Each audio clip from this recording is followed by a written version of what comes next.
Tadan! Maglilitsong belly si Kuya Gado. Yan. Inuna natin yan.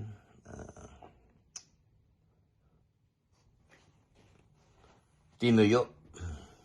Ginamitan natin ng paper towel.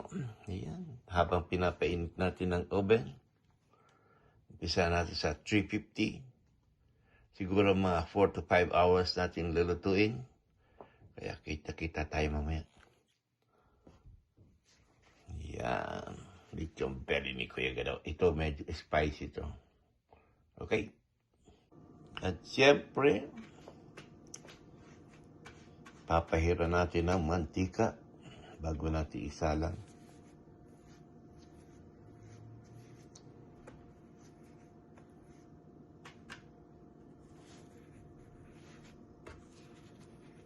Yun.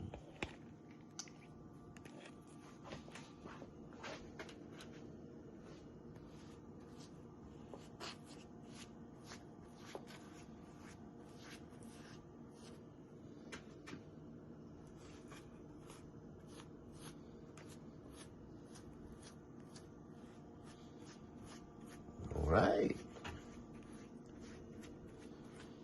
Sobrang lapit, no? Okay. Pidoks. Yan. Ready na. Siyempre, lalagyan natin ng konting tubig sa ilalim. Alright. Papasok na natin sa oven. Kita-kits mamaya habang niluluto natin ang lechon belly. Eto na ang finished product natin. Ano man? Luto? Luto. Yes! Luto.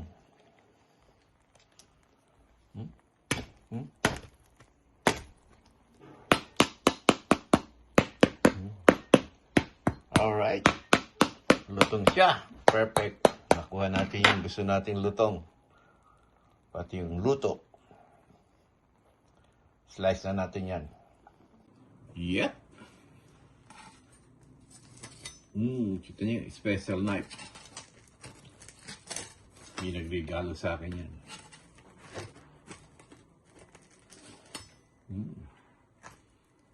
Alright. Mainit. Okay. Naka-ready na ang ating sausawan. Yeah.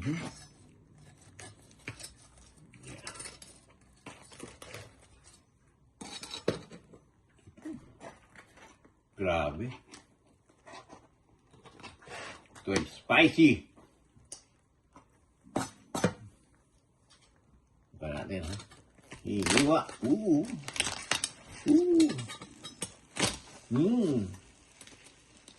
Yeah. Oh yeah. Balat. Balat ng lechon. Sariwang-sariwa.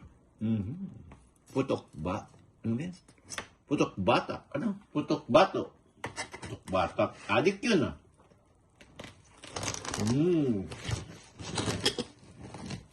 Alright. Wow. Talaga naman. Yan.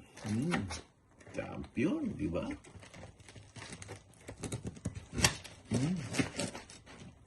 Yes. Spicy yan. Tumatanggal yung